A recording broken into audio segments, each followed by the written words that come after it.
Setelah diasak dengan pertanyaan, J akhirnya mengaku sebenarnya dia telah berkahwin dengan Ana.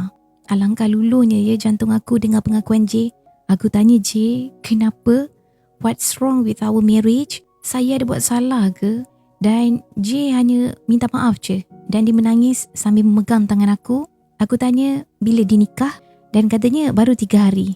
Hati aku terasa sangat sesak. Aku seakan tak dapat bernafas. Aku tak tahu yang dirancang untuk berkahwin lain tanpa pengetahuan aku. Sedangkan kita orang memang tak ada masalah pun sepanjang perkahwinan. Aku goncang badan J. Aku tanya, kenapa boleh terjadi benda ni? Apa salah aku?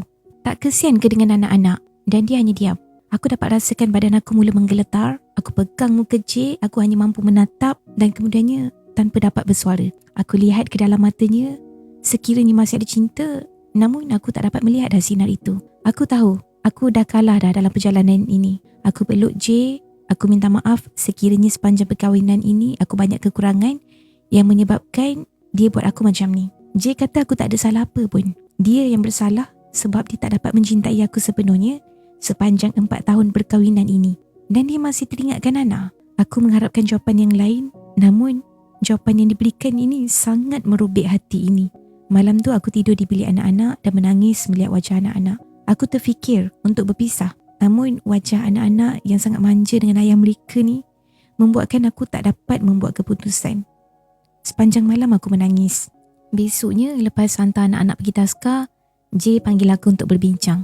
Aku terpaksa ambil cuti pada hari tu disebabkan emosi aku yang sangat tidak stabil. Aku duduk dekat katil dengan J. Aku minta untuk J tunjukkan perbualannya dengan Ana. Awalnya J tak nak, tetapi aku paksa dan akhirnya dia menuruti permintaan aku. J rupanya dia ada akaun Instagram dan akaun WhatsApp dengan nombor yang berlainan dalam satu telefon. Telefon dia ni jenis yang ada dual SIM card. Kalau siapa yang ada handphone Huawei P20 Pro, katanya tahulah ya. Mula-mula aku buka akaun IG dia tu. Aku terus ke akaun Ana. Luluh hati aku melihat setiap post yang dimuat naik oleh Ana. Semuanya berkaitan perkahwinan dengan J. Yang lebih meluluhkan hati, terdapat rakan-rakan yang datang di majlis aku dulu hadir di majlis mereka. Dan tak ada seorang pun yang maklumkan aku tentang hal ini. Aku baca setiap caption yang ditulis, terdapat banyak ayat yang meluluhkan hati aku. Antaranya, bahagia rasanya ketika orang yang menjadi pasangan kita ketika masih di bangku sekolah akhirnya menjadi seorang yang menghalalkan kita. Terima kasih abang sebab sudi terima sayang semula. Walaupun sayang banyak buat silap. Dan J repost story tersebut dengan caption, Assalamualaikum, isteriku yang paling ku cintai. Ya Allah. Sepanjang membaca setiap caption di setiap hantaran tersebut, hati aku sangat sakit, menangis tanpa dapat mengeluarkan sepatah kata dan hanya tangisan tanpa suara untuk melepaskan sesak di dada. Aku tak sanggup nak baca perbualan mereka. Cukuplah sakit yang aku rasakan membaca apa yang ada di social media tu. Aku hanya mampu menangis. Sesak dada yang aku rasakan sangat kuat sehingga ingin menelan air liur pun rasa tersekat di kerongkong. Aku sangat kecewa. Aku mula berfikir adakah aku patut berpisah. Sebab bagi aku, akulah perosak dalam hubungan mereka. Tapi macam mana dengan nasib anak-anak aku? Dan bagaimana pula dengan hati aku yang masih sangat mencintai J? Ya, aku masih sangat mencintai dia. Disebabkan dia merupakan seorang suami dan ayah yang baik sepanjang kami bersama. Aku memohon J untuk memberikan aku masa untuk berfikir dan J bagi tahu anak akan berpindah ke sini sebab dia dah mohon bertukaran bekerja di negeri ini. Tapi J kata aku jangan risau sebab Ana dapat quarters kat sini. So tak perlulah untuk kami duduk serumah. Dan kata J lagi, walaupun Ana tak dapat quarters sekalipun dia boleh sewa rumah lain untuk Ana duduk. Remuk hati aku ya. Sebelum Ana pindah, aku bawa J untuk berbincang berkenaan perkahwinan kami dan aku tuntut apa yang aku boleh tuntut. Sebenarnya boleh ya korang tuntut harta sepencarian sekiranya suami ingin berpoligami dan aku tuntut buat perjanjian dengan J turutkan semua yang aku mahu. Termasuklah anak-anak akan tinggal bersama aku sekiranya aku dipindah bertugas ke tempat lain. J banyak bawa aku dan anak-anak berjalan sebelum nanti jadual dia akan bertukar ketika Ana dah pindah ke sini. Dia bawa kami ke restoran yang selalu kami kunjungi. Katanya tempat tu istimewa. Memorinya istimewa untuk dia. Kira macam tempat tu sentimental lah bagi dia. 2 bulan kemudian urusan perpindahan anak akhirnya selesai. J sangat sibuk dengan kerja dan urusan perpindahan Ana. bermulalah hari aku menetap satu negeri dengan madu sendiri. Jarak rumah aku dengan tempat tinggal Ana pun 10 minit je.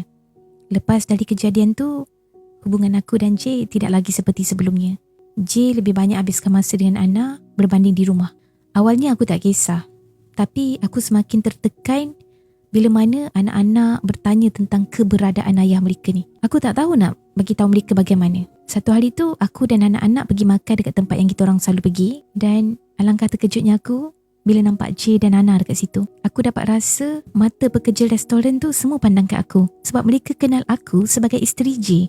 Namun pada hari tu mereka terkejut bila lihat J dengan wanita lain. Anak aku yang sulung berlari pergi dekat ayahnya dan peluk ayah dia sekuat hati sambil cakap, "Kakak rindu ayah, bila ayah nak balik rumah kita? Bila ayah nak bawa kakak dan adik dan mama jalan-jalan lagi?" Dan J terus angkat anak sulung kami. Katanya, "Nanti ayah bawa pergi jalan ya." Aku dapat melihat wajah tidak senang raut wajah Ana. Katanya pada J, "Turunkanlah, kan kita tengah makan ni." Terkejut aku bila J menurut. J tak pernah buat anak-anak macam tu. Selama ni, sekiranya anaknya menyatakan rindu, dia akan peluk erat-erat dan tak akan lepaskan walaupun aku kadang suruh lepas sehinggalah anak sendiri yang minta dilepaskan. Tapi situasi yang baru terjadi tu membuatkan aku rasa sedih dan sesak di dada aku ni hadis mula. Cepat-cepat aku angkat anak sulung aku dan minta diri tanpa salam dengan J seperti sebelum ni. Sepanjang kami berkahwin, tak pernah aku tak peluk cium dia sebelum minta diri, dan itulah kali pertama. Hari tu aku hanya bungkus makanan dan tak jadi makan kat luar sebab aku dapat rasakan air mataku mula bertakung. Aku pandu pulang dalam keadaan menangis disaksikan anak-anak. Tak lama lepas tu, J balik rumah, dia pujuk anak-anak dan janji nak bawa diorang pergi jalan. Anak aku yang sulung memohon supaya J tidur kat rumah kami pada hari tu. Tapi J minta maaf sebab tak dapat. Katanya Ana sakit jadi dia kena pergi jaga. Anak aku yang sulung menangis dengan kuat dan minta agar J tetap di rumah kami. Aku yang menonton situasi itu, aku cuba cakap dengan J supaya dia tidurlah kat rumah kan. Namun kata-kata dia sangat mengiris hati aku. Katanya, "Awak pun janganlah macam ni. Awak tolonglah saya fahamkan anak-anak."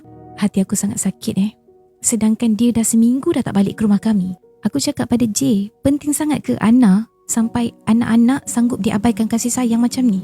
Dan J cakap pada aku, "Ya, penting. Macam mana kalau anak tinggalkan aku semula?" Katanya. Luluh lagi hati aku untuk kesekian kali. Aku juga isteri dia. Aku juga masih mengharapkan kasih sayang dan belayan darinya. Aku rindukan senda tawa dan peluk kasihnya padaku. Aku tak kisah bermadu asalkan dia tetap layan kami seperti sebelumnya. Namun, hari itu aku menyaksikan satu babak yang membuatkan aku tersedar bahawa cinta dan kasihnya kepada kami tidaklah sebesar cintanya kepada Ana. Aku halau J keluar daripada rumah dan aku katakan padanya, aku akan tuntut cerai. Dan aku dapat melihat riak terkejut di wajah J. Lepas dia keluar, aku terus peluk anak-anak dan selepas dari hari itu, J ada datang ke rumah untuk memperbetulkan keadaan. Namun hati kami dah hancur dah. Terutamanya anak aku yang sulung. Dia sampai tak nak jumpa dah ayahnya walaupun aku pujuk banyak kali. Ayat yang keluar dari mulutnya adalah, "Mama, I don't need ayah. I will protect you from him. He don't love us." Sakit hati aku mendengarnya. Tapi aku tak boleh menanam sifat benci kepada ayahnya. Akhirnya kami sepakat untuk berpisah. Hak jagaan anak jatuh kepada aku. Ketika lafaz cerai di mahkamah, tiada setitik air mata pun yang jatuh di pipiku. Namun berbeza pula dengan J, yang mana ketika melafazkan cerai, dia menangis terisak-isak. Sebelum cerai, dia peluk aku dengan erat dan menyatakan bahawa dia minta maaf. Tapi tiada perkataan sayang pun yang keluar daripada mulutnya. Selepas keluar dari mahkamah, dia terus masuk ke kereta di mana Ana sedang menunggu dia. Aku sering terserempak dengan J ketika beli barang kat pasar raya dan kami hanya berbalas senyuman. Sejujurnya aku sangat rindu momen di mana kami pergi beli barang dapur bersama-sama. Namun sekarang semua tu hanya memori yang aku simpan kemas dalam lipatan memoriku. Aku rindu berjalan sambil pegang tangan. Aku rindu ketika J akan beli apa je yang aku suka. Walaupun benda tersebut mahal harganya, walaupun aku tak minta pun untuk dibelikan. Aku rindu duduk di sebelahnya ketika memandu yang mana sekarang tempat itu bukan lagi untuk aku. Kadang terasa ingin berlari peluk J. Namun aku tahu bahawa semua itu mustahil untuk aku lakukan. Kadang aku sengaja mengunjungi tempat yang selalu kami kunjungi dengan harapan aku dapat berjumpa dengannya. Nasihat aku untuk korang di luar sana, sekiranya belum selesai dengan masa yang lalu, janganlah memberi harapan kepada yang baru.